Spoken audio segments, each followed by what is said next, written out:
Cirugía general. Los contenidos desarrollados en la clase de cirugía general se agrupan en varios capítulos ordenados por frecuencia de aparición de las preguntas relacionadas en el examen MIR de los últimos años.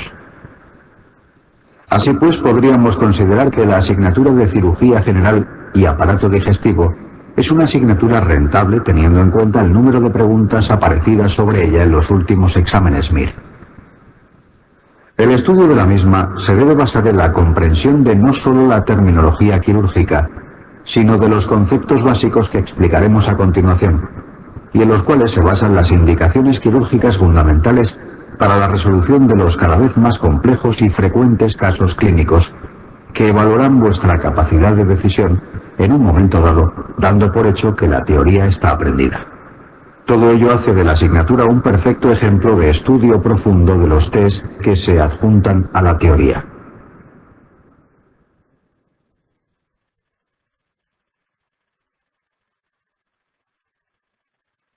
Generalidades.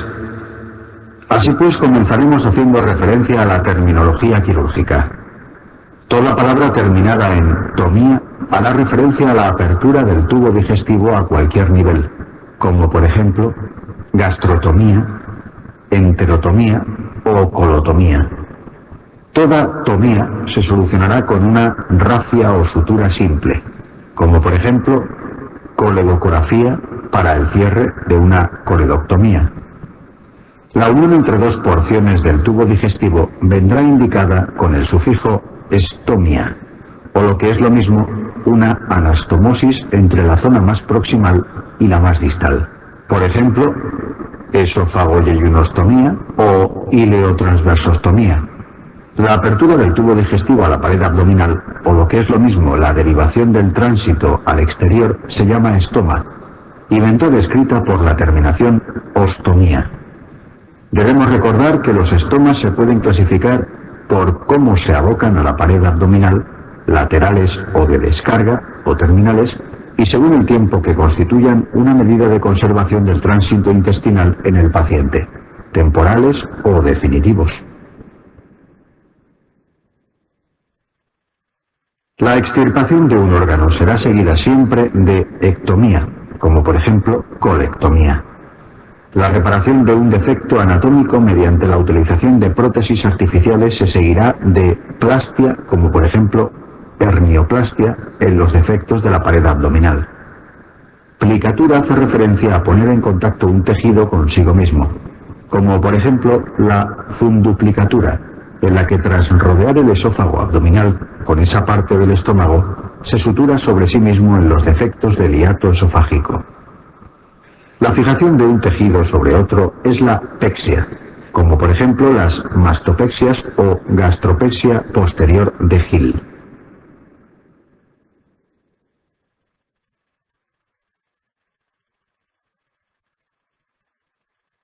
La fiebre posquirúrgica es un síntoma en el que es clave el momento de su aparición para la sospecha de las complicaciones posquirúrgicas más frecuentes. La fiebre en el periodo posquirúrgico inmediato nos debe hacer sospechar infección previa del paciente, reacción transfusional o bien del manejo intraoperatorio de cavidades sépticas que determinen el paso de gérmenes al torrente sanguíneo. A las 24 horas la causa más frecuente de aparición de fiebre son las atelectasias pulmonares. Dichas atelectasias suelen ser pasivas y basales como consecuencia de derrames pleurales. Esto condiciona que a las 72 horas la segunda causa más frecuente de fiebre en un paciente posoperado sea la presencia de neumonías basales, siempre después de la presencia de dispositivos intravenosos sobreinfectados, vías centrales, periféricas, que son la causa más frecuente. Al quinto día, la aparición de fiebre será debida más frecuentemente a la infección de herida, la infección urinaria y respiratoria, siempre en este orden.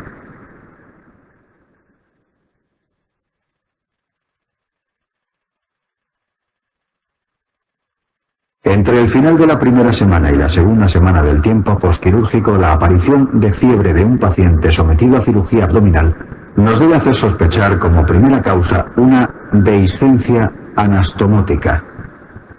Si esto se sospecha, se debe operar al paciente nuevamente para repararla.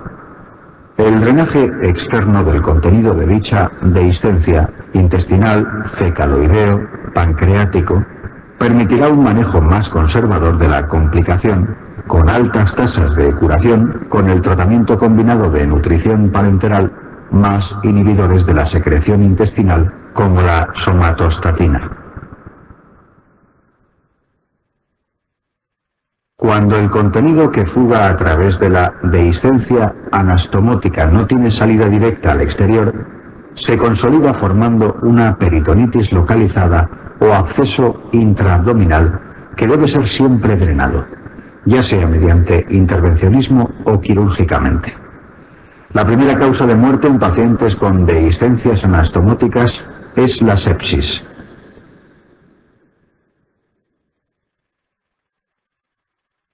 Enfermedad inflamatoria intestinal. La enfermedad de Crohn afecta de boca a ano y no es curable. La indicación quirúrgica debe ser, si no evitable, económica.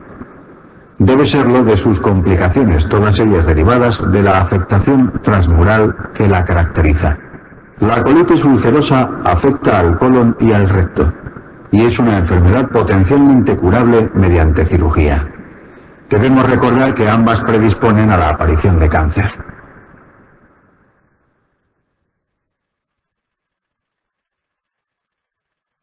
Cirugía, complicaciones de EC.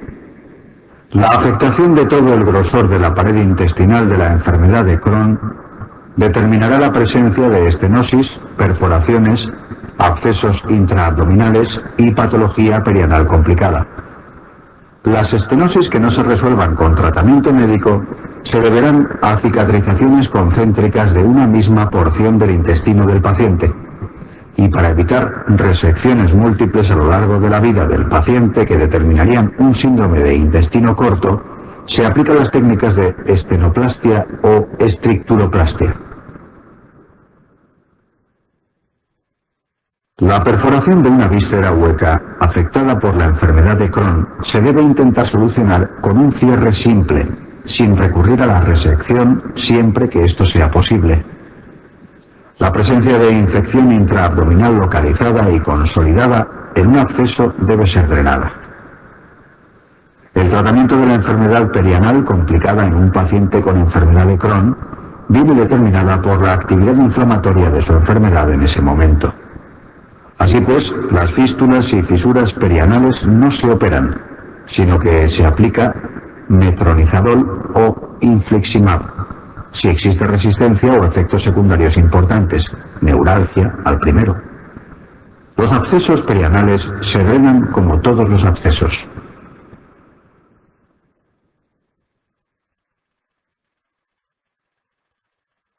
Cirugía de colitis ulcerosa. Cirugía curativa. Lo más importante en el curso de la colitis ulcerosa es el decidir cuándo es el mejor momento para la resección curativa de colon y recto. Sus indicaciones son la resistencia al tratamiento o la presencia de reacciones adversas al mismo, así como la malignización o la aparición de malnutrición del paciente durante el desarrollo de la enfermedad.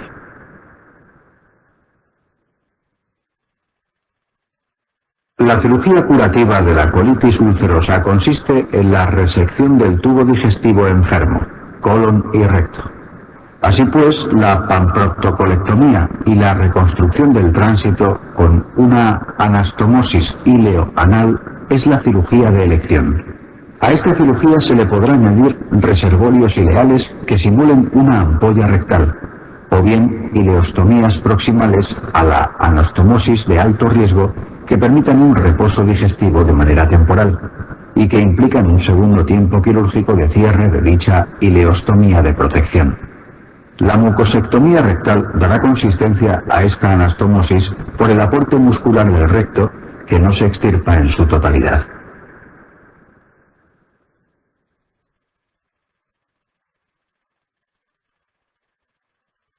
Cirugía paliativa. En caso de hemorragia incoercible o brote no controlado o megacolon tóxico incontrolable, se debe indicar cirugía paliativa de la enfermedad, que implicará 2 tiempos quirúrgicos como mínimo.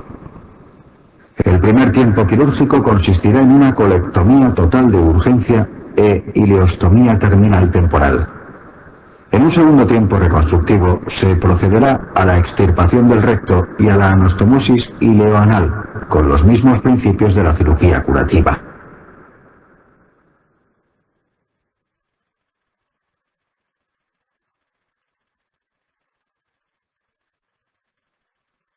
El megacolon tóxico viene definido por un brote agudo grave de colitis ulcerosa y una dilatación del colon transverso de más de 6 centímetros en una radiología simple de abdomen. El manejo inicial del paciente debe incluir un tratamiento médico intensivo durante las primeras 24 horas. Si en este periodo de tiempo no mejora, está indicada la cirugía paliativa de la enfermedad.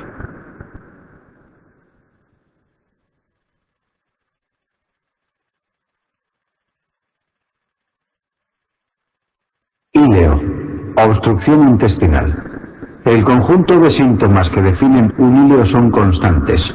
Dolor abdominal con falta de deposición, ruidos hidroaéreos aumentados y niveles hidroaéreos en radiografía simple en bipedestación definen el cuadro. El tratamiento en este momento deberá incluir dieta absoluta, aspiración gástrica y soporte hidroelectrolítico. La evolución tórpida del paciente vendrá determinada por la clínica del dolor, que irá en aumento, de la exploración abdominal, que presentará peritonismo, y por la aparición de signos de sepsis intraabdominal. Nunca debemos obviar la posibilidad de perforación en los pacientes con obstrucción intestinal establecida. Llegados a este punto, la indicación de laparotomía urgente está justificada.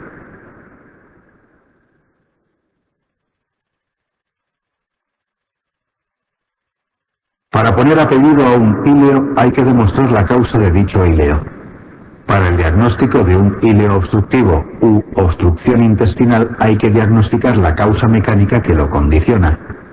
La causa más frecuente de obstrucción intestinal en pacientes no operados jóvenes son las hernias internas o de la pared abdominal, y de ancianos el cáncer de colon.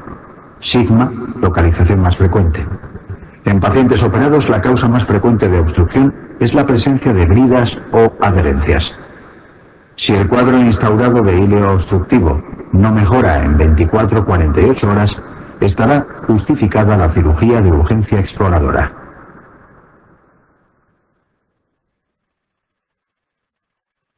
Si no se demuestra causa obstructiva, lo más frecuente es que el íleo sea reflejo de un desarreglo metabólico o hidroelectrolítico secundario a fármacos como los mórficos en pacientes politraumatizados, en pacientes prolongadamente encamados, etc.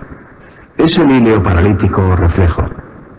Cuando la corrección de estas situaciones no lleva a resolución del cuadro, estamos frente a un íleo idiomático o de causa desconocida.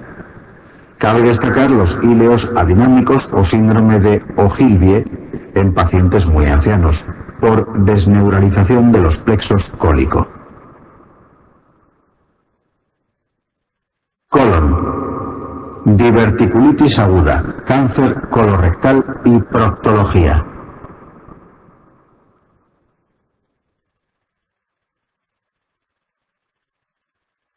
Divertículos colon. Diverticulosis o presencia de divertículos en el colon puede dar lugar a cuadros clínicos por complicación de los mismos, teniendo en cuenta que en realidad los divertículos de colon están formados por serosa y mucosa únicamente, pseudodivertículos, y que esto condiciona mayor facilidad de microperforación, la presencia de fiebre, leucocitosis y dolor en fosa ilíaca izquierda en pacientes ya diagnosticados debe hacernos pensar en un cuadro de diverticulitis aguda microperforación. Existe la posibilidad de sangrado diverticular que debe ser manejado como cualquier rectorragia, aunque es menos frecuente que la diverticulitis aguda. Como toda enfermedad inflamatoria, es frecuente la presencia de fístulas a órganos vecinos, siendo lo más frecuente a vejiga en varón y a útero en mujeres.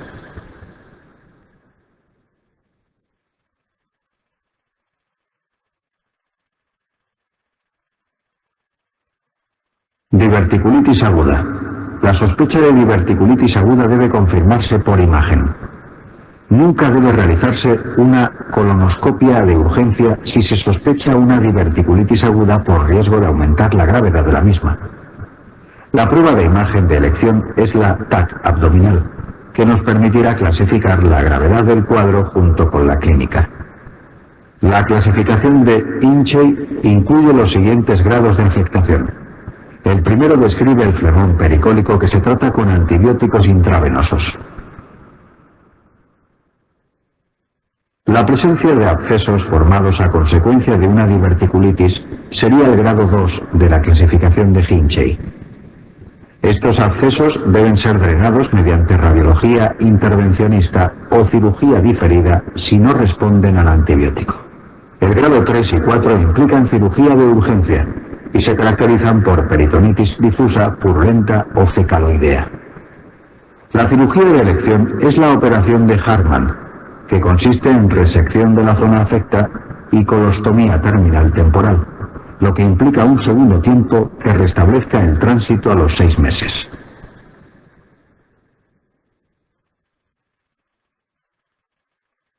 En pacientes jóvenes menores de 50 años, con al menos un episodio de diverticulitis leve, se aconsejaba cirugía precoz programada con resección y anastomosis primaria, que en el caso de mayores de 50 años se difería hasta el tercer episodio. Hoy la tendencia es no operar, aunque se mantengan estos criterios para el examen BIR. Cáncer colorectal. La presencia de una obstrucción intestinal establecida, una perforación baja o una rectorragia en un paciente mayor de 55 años con historia reciente de anemia, cansancio, pérdida de peso y alteraciones del tránsito intestinal debe orientarnos definitivamente a la exclusión diagnóstica de un cáncer colorectal. La localización más frecuente del cáncer colorectal es el ciego y colon ascendente, que se relaciona con cuadros de anemia y hematoquecias. Se sigue por la localización sigmoidea caracterizada por cuadros obstructivos. Es característica la rectorragia, el tenesmo y el dolor en los cánceres de localización rectal.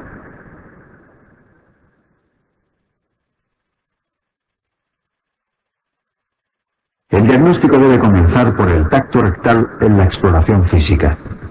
Los estudios variados, como el enema opaco, la colonoscopia junto con la toma de biopsias, la TC tóraco-abdominal y la ecografía endoanal orientarán el diagnóstico histológico de extensión de la enfermedad y de la afectación local.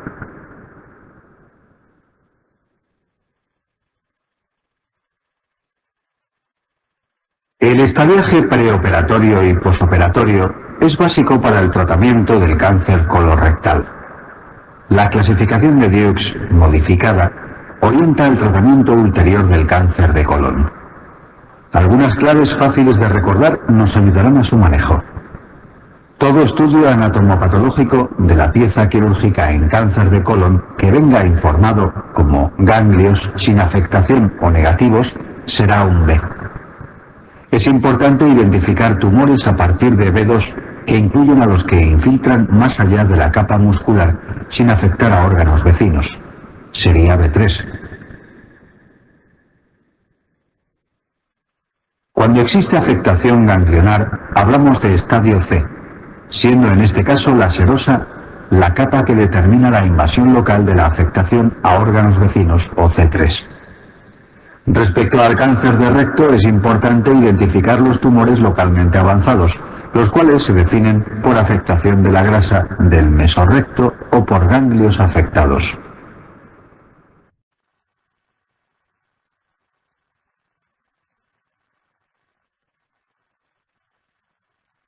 Los factores pronósticos más importantes en la evolución y supervivencia colorectal son la infiltración de la pared o T, la afectación ganglionar o N y la enfermedad a distancia o M, así como el grado de diferenciación, la afectación muscular o el antígeno carcinoembrionario prequirúrgico mayor a 5 nanogramos.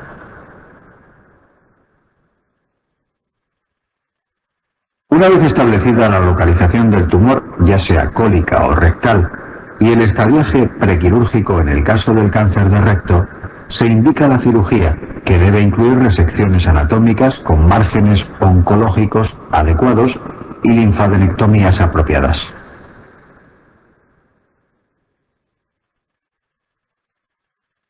Respecto al tratamiento quirúrgico de la localización cólica, se establecen técnicas quirúrgicas anatómicas que deben incluir márgenes de al menos 4 o 5 centímetros y linfadenectomías hasta las raíces vasculares.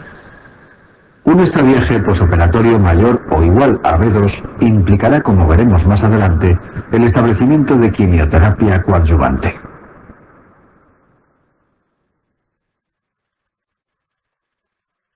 Cáncer de recto. En tumores de localización rectal con diagnóstico prequirúrgico de T3 o mayor o afectación ganglionar, se debe aplicar quimioterapia más radioterapia neoadyuvante. Esta terapéutica ha demostrado aumentar la supervivencia, disminuir el tamaño tumoral, la recidiva local y disminuir las complicaciones de la cirugía que vendrá a continuación y que deberá incluir la excisión total del mesorrecto para asegurar una resección oncológicamente aceptable.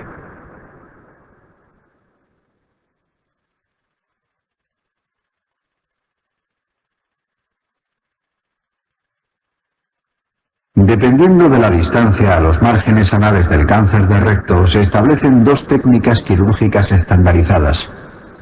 Hasta 4 o 5 centímetros del margen anal y debiendo asegurar una resección oncológica adecuada, se realiza resección anterior baja o ultra baja, que implica una anastomosis primaria y por lo tanto la conservación de esfínteres y la no necesidad de estoma terminal definitivo. Para tumores a poca distancia del margen anal, técnicamente difíciles de resecar por las condiciones anatómicas del paciente, o en cualquier caso en el que no se pueda asegurar una resección oncológicamente adecuada, se aplica la técnica de Miles o amputación abdominoperineal y que implica cierre anal y colostomía terminal definitiva. Por los adelantos técnicos, la quimioterapia y radioterapia preoperatoria y la mejoría de las condiciones de los pacientes que se van a someter a cirugía, en la actualidad la tendencia es la resección anterior ultra baja, por lo que implica la no conservación de esfínteres y la falta de calidad de vida que esto conlleva.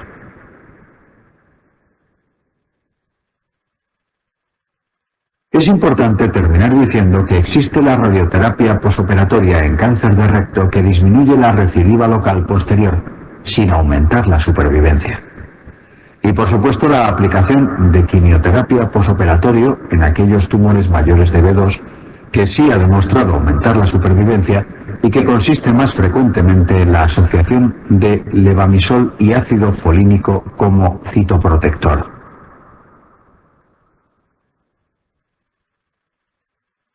La causa más frecuente de hemorragia digestiva baja entre los 20 y 55 años son las hemorroides, que son venas varicosas del plexo rectal. Solo los grados 3 y 4 son quirúrgicos. Las crisis inflamatorias hemorroidales se manifiestan como proctalgia moderada y escozor o prurito anal, y se tratan con aplicación de baños de asiento y analgesia.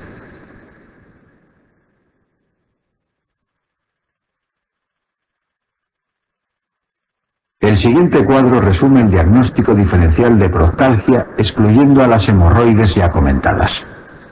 Frente a un paciente con proctalgia extremadamente intensa junto con un tacto rectal que presente hipertonía del esfínter, no debemos olvidar sospechar una fisura anal aguda, que en el 90% de los casos responde a tratamiento conservador, y que solo en un 10% de los casos se manifiesta a los 6 meses del tratamiento como fisura anal crónica, la cual requiere esfinterotomía lateral interna.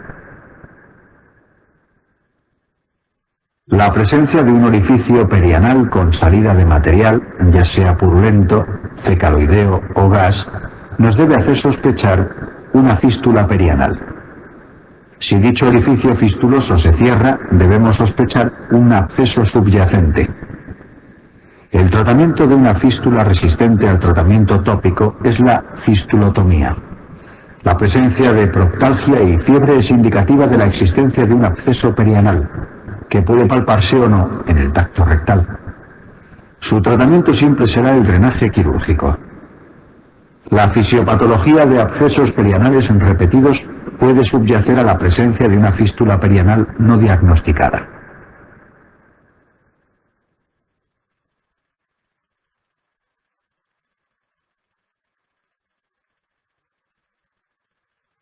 Estómago. A continuación seguiremos con la patología gástrica, que incluirá el estudio de las indicaciones quirúrgicas de la úlcera gastroduodenal complicada y el tratamiento del adenocarcinoma gástrico.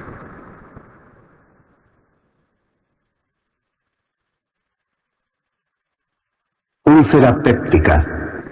Las indicaciones quirúrgicas de urgencia de la úlcera péptica son las que derivan de sus complicaciones. La perforación viene definida por dolor epigástrico brusco, con o sin irradiación a los hombros, y la presencia de neumoperitoneo en la radiografía de tórax en bipedestación. No todas las perforaciones gastroduodenales se operan, porque en un mínimo número de casos se nos puede presentar un cuadro compatible con una perforación encubierta, que no es otra cosa que un diagnóstico de exclusión frente a un paciente con clínica de perforación establecida que paradójicamente calma con poca analgesia y presenta escaso neumoperitoneo muy compartimentado. Estos pacientes se manejan con reposo digestivo y analgesia, restableciendo el tránsito intestinal tras una prueba varitada que no demuestre fugas de contraste a los pocos días. La hemorragia digestiva alta no controlada por endoscopia o embolización intervencionista requerirá intervención quirúrgica.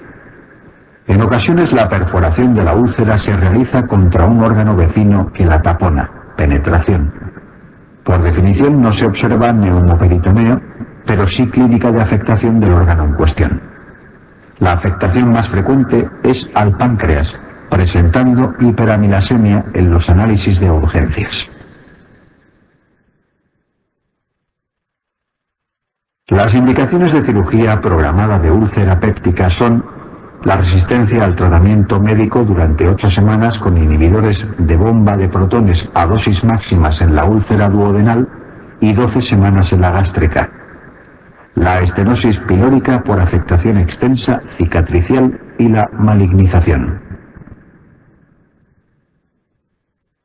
Úlcera gástrica. Las causas ya conocidas que determinan la aparición y persistencia de una úlcera gástrica se ven favorecidas por factores locales del tejido gástrico. Dichos factores ambientales no se conocen muy bien. Por esta razón, la cirugía curativa de una úlcera péptica gástrica debe incluir la resección de ese tejido. Las técnicas quirúrgicas dependerán de la localización y del carácter urgente o programado del momento quirúrgico. Así pues, la cirugía programada de úlcera gástrica péptica serán las resecciones gástricas regladas que, dependiendo de la localización de la úlcera, hablaremos de antrectomía si se localiza en la zona más distal del estómago, gastrectomía subtotal en el cuerpo gástrico o gastrectomía total en fundus o próximo a cardias. La reconstrucción del tránsito se llevará a cabo mediante la técnica de Billroth II, gastrodiunostomía término lateral, o de Y de Rus.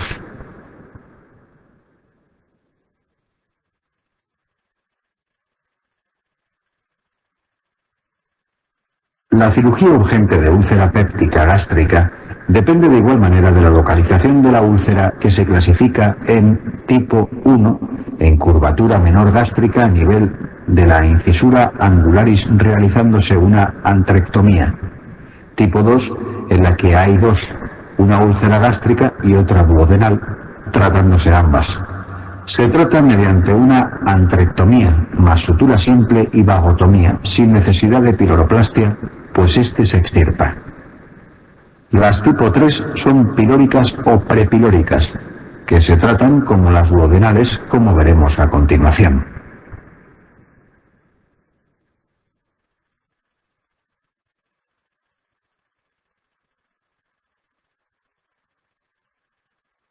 Complicaciones del Billroth 2. Las complicaciones del Billroth 2 son ampliamente conocidas por las connotaciones fisiopatológicas que derivan de la nueva disposición anatómica que determina la gastroyeynostomía laterolateral. A la sensación de mareo y diarrea a los 20 minutos de la ingesta se le denomina dumping precoz, que se explica por la expulsión de sustancias vasoactivas al torrente sanguíneo como respuesta a la hipovolemia que determina el vaciamiento gástrico rápido. A la hipoglucemia que se produce a las 2 horas de la ingesta se le denomina dumping tardío, cuyo mecanismo reflejo responde de igual manera al aumento brusco de insulina que determina el vaciamiento gástrico. A la clínica de reflujo biliar se la conoce como síndrome de asa aferente.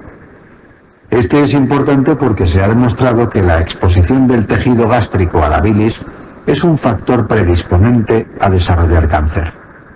El tratamiento de estas complicaciones son, en primer lugar, medidas conservadoras posturales y dietéticas, como por ejemplo las dietas fraccionadas.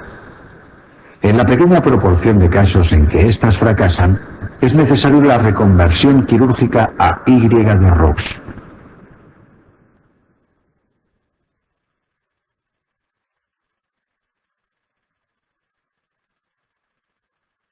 Úlcera duodenal. Se ha probado que el máximo responsable, hasta en un 95% de los casos de úlcera duodenal, es el Helicobacter pylori. En una poca proporción de los casos, 5%, la hipercloridria es la causa que subyace a su origen y mantenimiento. Así pues, tras el éxito de las terapias de erradicación de H. pylori, la cirugía curativa de una úlcera duodenal, complicada o resistente, será funcional. Esto quiere decir que consistirá en la sección a diferentes niveles del nervio responsable de la secreción ácida, el N vago.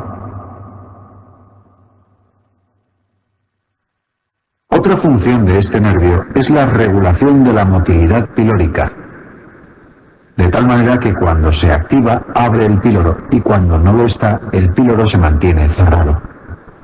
Esta acción la realiza mediante una rama denominada nervio de Latarjet. Dependiendo de la altura a la que se seccione el N vago, necesitaremos añadir o no a la cirugía un mecanismo evacuador del estómago, la piloroplastia.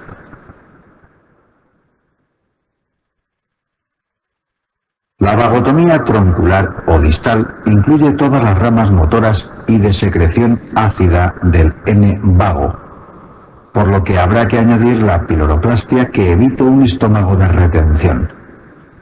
Esta es la técnica de elección en cirugía urgente. La vagotomía selectiva tiene connotaciones idénticas para el paciente. En un mínimo porcentaje de pacientes en los que se haya demostrado la responsabilidad de la hipercloridria en el desarrollo y mantenimiento de una úlcera péptica duodenal y que nunca hayan sido sometidos a cirugía urgente por complicaciones, se les indicará la realización de una vagotomía supraselectiva o proximal de manera programada, que implica que no necesita la piloroplastia, ya que se seccionan las ramas microscópicas del N vago que regulan la secreción ácido.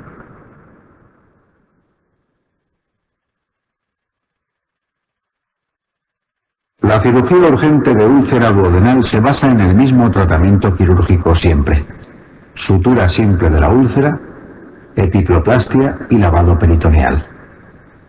La necesidad de añadir vagotomía troncular y piloroplastia vendrá dada por los datos que se adjunten al caso clínico. En pacientes sin antecedentes de tratamiento erradicador no se realizará vagotomía y se dará dicho tratamiento erradicador en los próximos días. Frente a un paciente con antecedentes de úlcera de larga evolución, terapias erradicadoras sin éxito o larga historia de tratamiento con IBPS, la sospecha de que el origen de la enfermedad radica en la hipercloridria nos obligará a la realización de vagotomía troncular y piloroplastia. Si en el caso clínico no nos adjuntaran ninguna información excepto la posibilidad de realización de un test intraoperatorio de ureasa, actuaremos en base al resultado del mismo. Si se produce sangrado de una úlcera duodenal perforada en su cara posterior que no haya sido controlado por endoscopia ni mediante embolización intervencionista, la cirugía irá encaminada a realizar mecanismos hemostáticos como la ligadura del vaso. La arteria gastroduodenal es la responsable en muchos casos de esta situación, ya que discurre en íntimo contacto con la cara posterior de la primera porción duodenal. Ya hemos explicado la indicación de cirugía programada de la úlcera duodenal. Consiste en la vagotomía supraselectiva o proximal. Adenocarcinoma gástrico. Los factores predisponentes para el desarrollo de adenocarcinoma gástrico son los que se exponen en la siguiente diapositiva.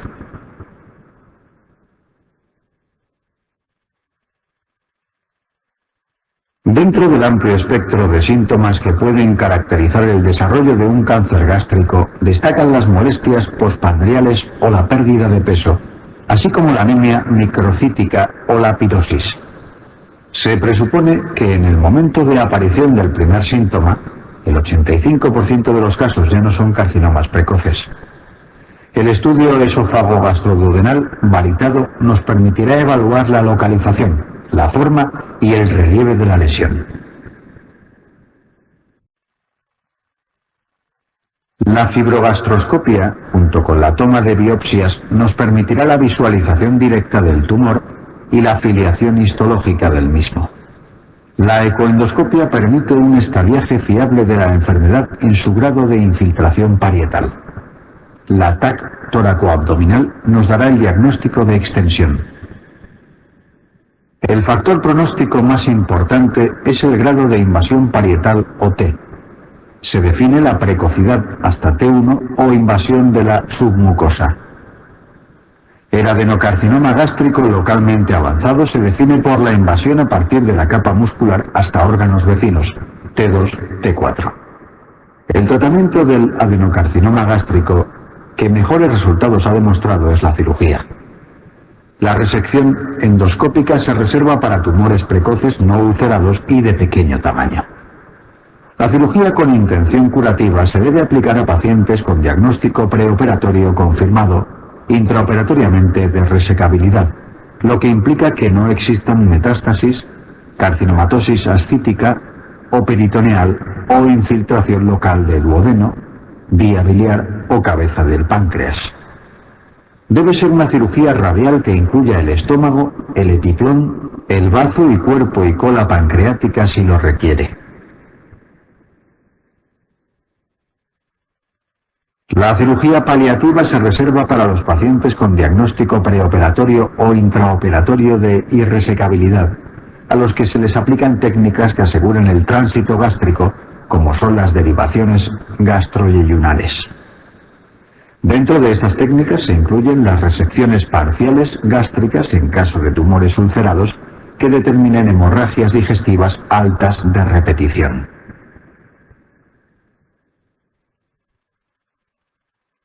Enfermedad hepatobiliar.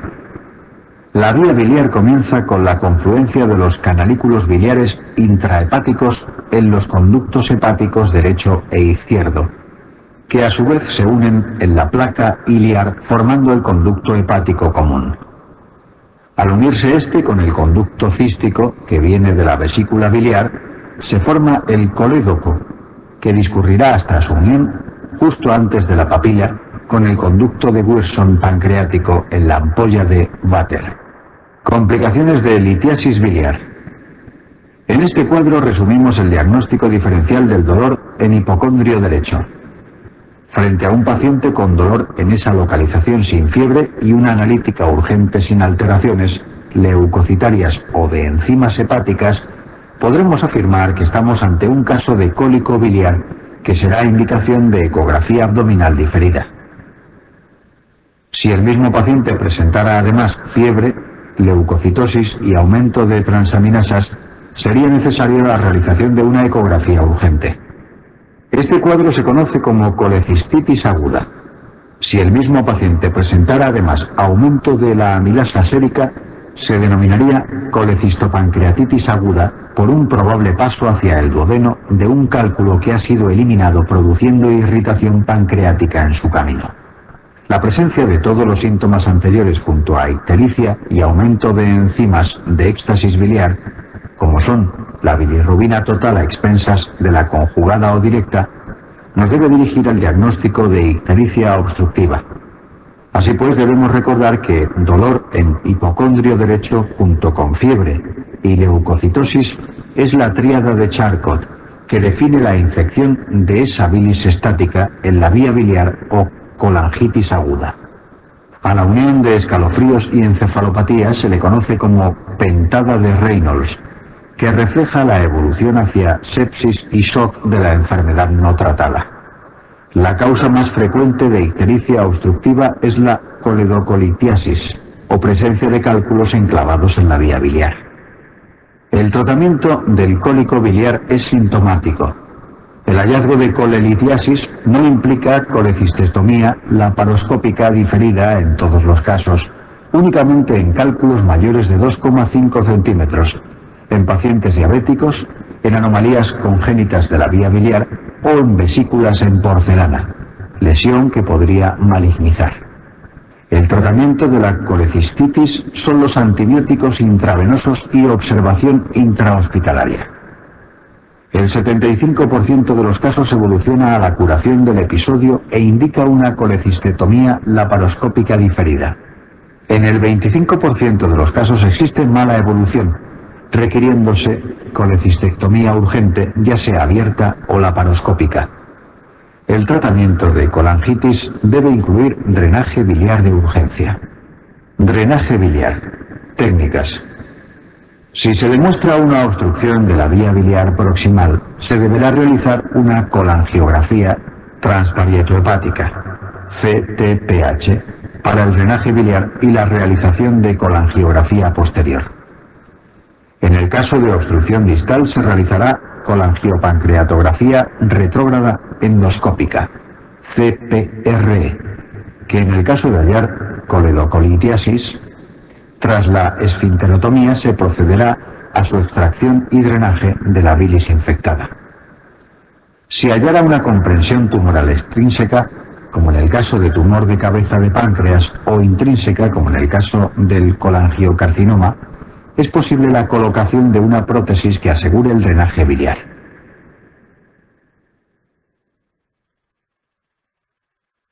La no disponibilidad de estas técnicas o la clínica de sepsis biliar urgente implicaría una actuación quirúrgica clásica que consiste en la realización de coledocotomía, extracción de cálculos, colangiografía intraoperatoria y colocación de tubo de Kerr abocado a la pared abdominal. En dilataciones de más de 14 milímetros del colédoco se debe realizar derivación biliodigestiva. Ictericia obstructiva. La no obtención de diagnóstico etiológico de una ictericia obstructiva mediante ecografía abdominal implica la realización de una colangioresonancia magnética, prueba más sensible para determinar la causa de este cuadro. Otras colecistitis.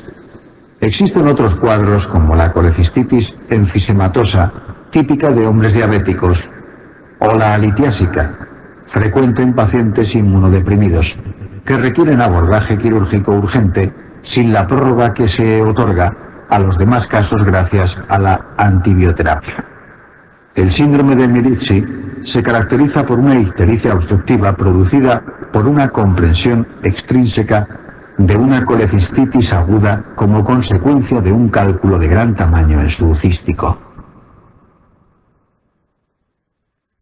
El hilo biliar es un cuadro que comenzará con clínica de dolor en hipocondrio derecho, que cederá espontáneamente para establecerse a las pocas horas una clínica de obstrucción intestinal a nivel de intestino delgado, y que es producido por la siguiente cadena de acontecimientos.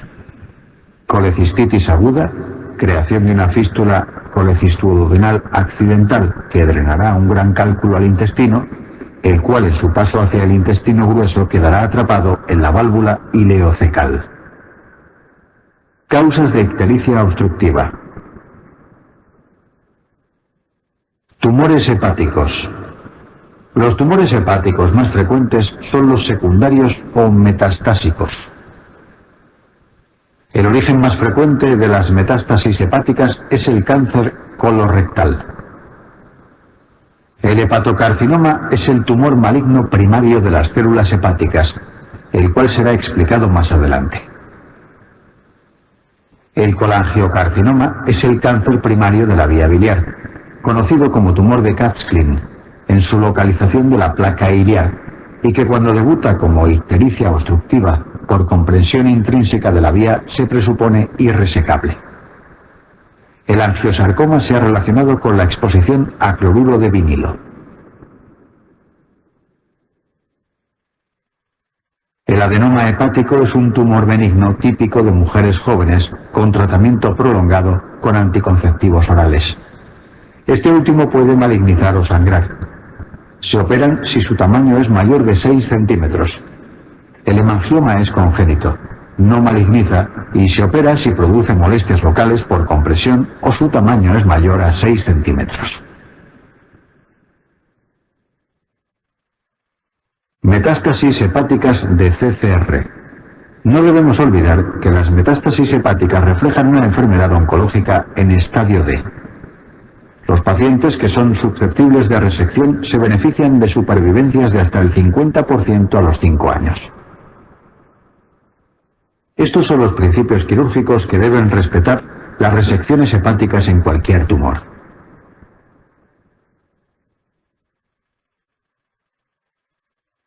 Hepatocarcinoma. El hepatocarcinoma se asocia a hígados cirróticos, excepto el tipo fibrolamelar, que es típico de jóvenes. En pacientes cirróticos se debe hacer un seguimiento ecográfico de despistaje y el aumento de alfa-fetoproteína debe hacernos sospechar la aparición de un hepatocarcinoma.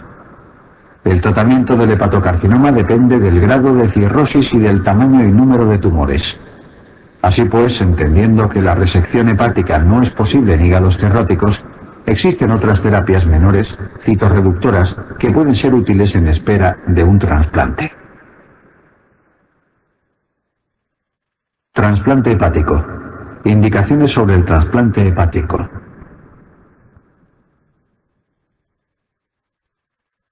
Páncreas. Pancreatitis aguda litiásica. La clínica típica del dolor epigástrico intenso irradiado a la espalda en cinturón caracteriza la pancreatitis aguda. Hasta en un 80% de los casos se debe a litiasis biliares. La TAC abdominal es la prueba de imagen más sensible para valorar la gravedad de una pancreatitis aguda y para su realización se deben cumplir los criterios de Ranson.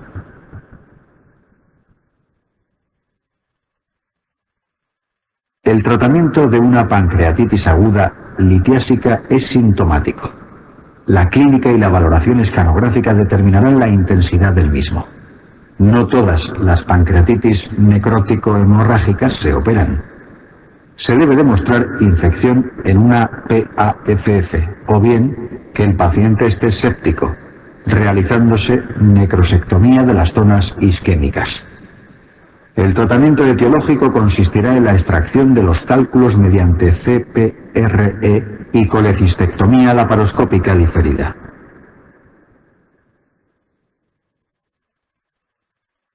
Pseudoquiste pancreático. La complicación más frecuente de la pancreatitis aguda es el pseudoquiste pancreático, aunque es más frecuente que aparezca en el seno de una pancreatitis crónica. Debemos sospecharlo frente a un aumento del dolor, de la amilasa sérica y en ocasiones ante una masa palpable abdominal. La actitud es la observación mediante ecografías, ya que el 40% se curan solos. Si son mayores de 6 centímetros o no disminuyen de tamaño en 6 semanas, existe baja probabilidad de resolución espontánea. El tratamiento de elección en este caso es el drenaje por derivación del quiste al estómago o al intestino delgado mediante endoscopia y guía ecográfica.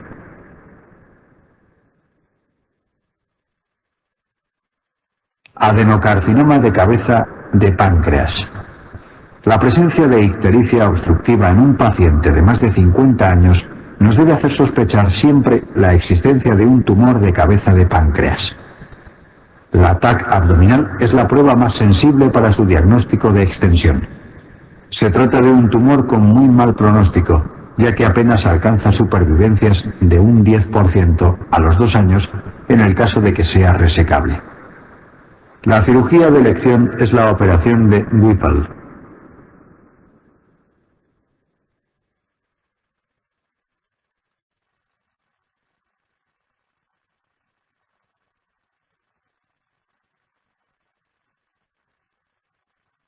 La operación de Whipple consiste en una duodenopancreatectomía cefálica en la que se reseca el duodeno, la cabeza del páncreas, la vía biliar completa y la vesícula biliar.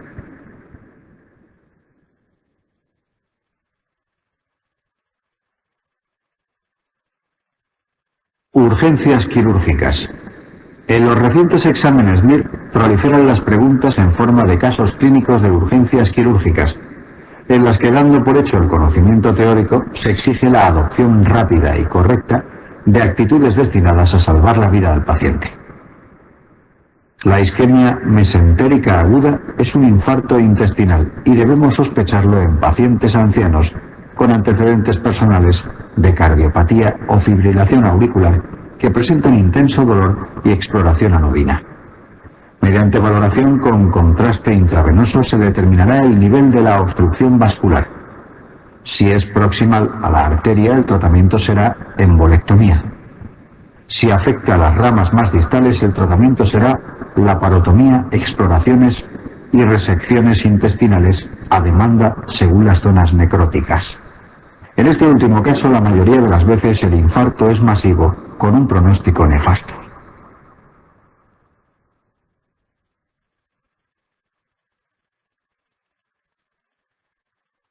Apendicitis aguda. Mientras no se demuestre lo contrario, el dolor en fosa ilíaca derecha con fiebre y leucocitosis será una apendicitis aguda. Los diagnósticos diferenciales son más numerosos en el caso de mujeres jóvenes en edad fértil, niños, ancianos y embarazadas, en los que estará justificado la realización de pruebas de imagen de manera precoz.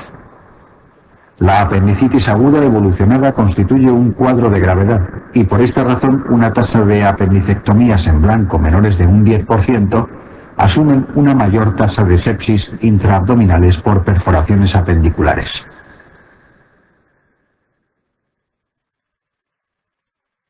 Politraumatismo. El manejo inicial del politraumatizado sigue el clásico algoritmo de ABCD, que hace referencia a la comprobación de la permeabilidad de la vía aérea, de la ventilación, de la estabilidad hemodinámica y del estado de conciencia.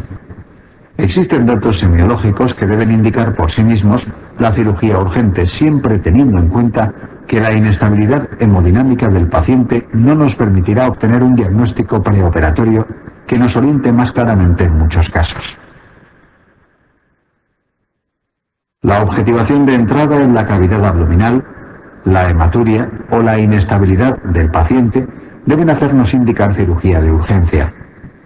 Las lesiones en prioridad de urgencia se establecen en el siguiente orden: compromiso vascular, lesiones digestivas, lesiones urológicas y todas las demás. Politraumatismo. El siguiente algoritmo aclara las distintas situaciones y opciones.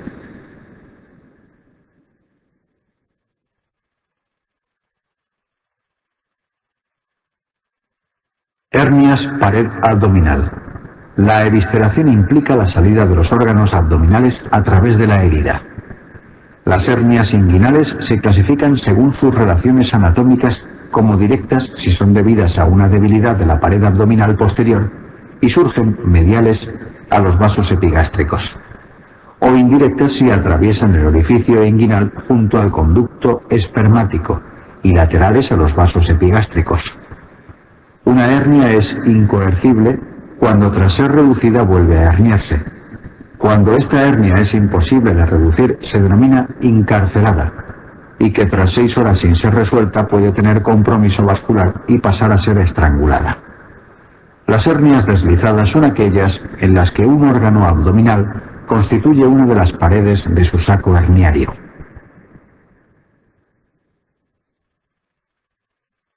Hernia de hiato. El tipo más frecuente de hernia de hiato es el tipo 1 por deslizamiento. La paraesofágica o tipo 2 es menos frecuente pero tiene mayor riesgo de volvulación, lo que constituye una urgencia quirúrgica. El tratamiento de elección es la reducción y asociación de funduplicatura laparoscópica.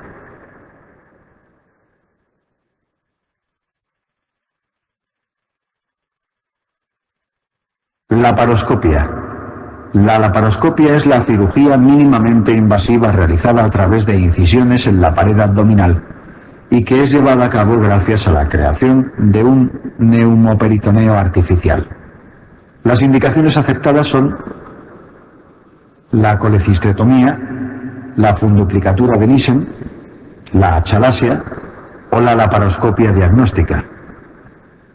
Las contraindicaciones de laparoscopia, que cada vez son menores, se limitan a las urgencias quirúrgicas vasculares, la sepsis difusa y los pacientes con cirugías abdominales previas. Esófago. ERGE. La cirugía en el tratamiento de la enfermedad por reflujo gástrico tiene más y mejor control sobre ella que el tratamiento médico. Lo importante es determinar las indicaciones. Complicaciones del ERGE. La esofagitis de al menos grado 2, las estenosis residuales postdilataciones repetidas, los episodios hemorrágicos repetidos y la repercusión respiratoria son complicaciones del reflujo gastroesofágico que indican cirugía.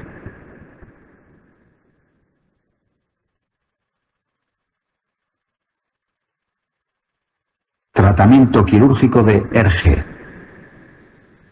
La cirugía de la enfermedad por reflujo es funcional y consiste en técnicas antirreflujo vía laparoscópica, siendo la que mejor resultado conlleva la técnica de Nissen o funduplicatura de 360 grados.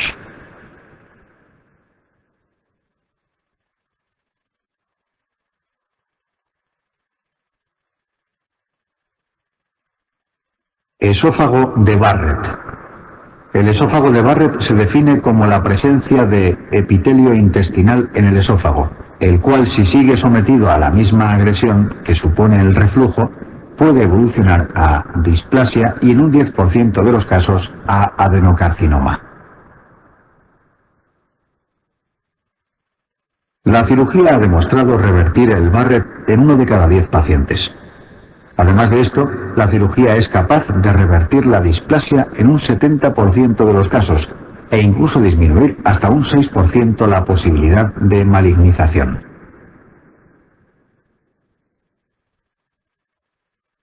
Cirugía del esófago de Barrett. La presencia exclusiva de Barrett no implica cirugía.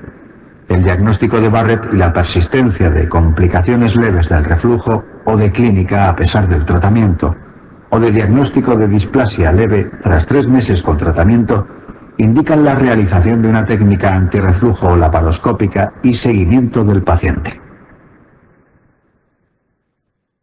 Frente al diagnóstico de displasia de alto grado confirmado por 2 patólogos o al Barrett complicado con úlcera, estenosis, fístulas u otra complicación mayor, debemos valorar la cirugía resectiva de esófago.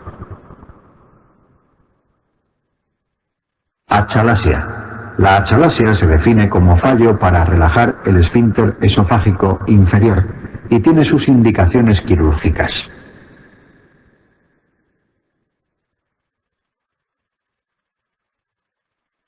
Cirugía de la achalasia.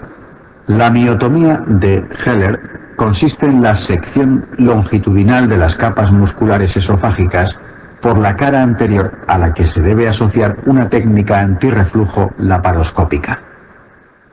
Frente a fracasos de la cirugía o en pacientes con megaesófagos, se debe valorar la esofagectomía. Tumores esofágicos. Los tumores benignos más frecuentes de esófago son los leimiomas que se operan cuando dan clínica de disfagia o hemorragia, o cuando son mayores de 5 centímetros, procediéndose a su enucleación.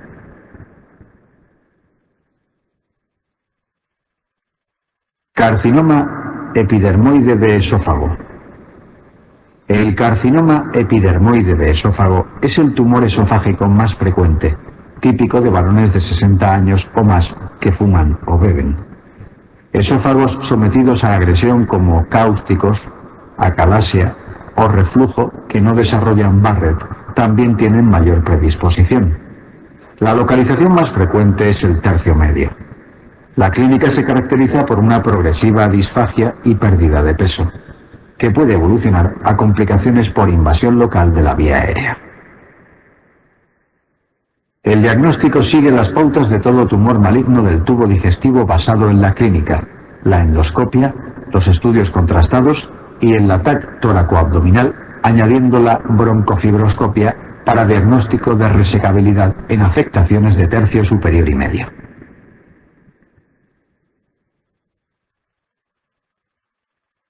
El tratamiento quirúrgico del carcinoma epidermoide de esófago cervical o medio implica la exéresis total del esófago y la solución de continuidad con plastias tubulares gástricas o coloplastias. Los localizados en tercio distal o de la unión esófago-gástrica requieren esofagectomía distal, asociando gastrectomía total y reconstrucción con yeyuno.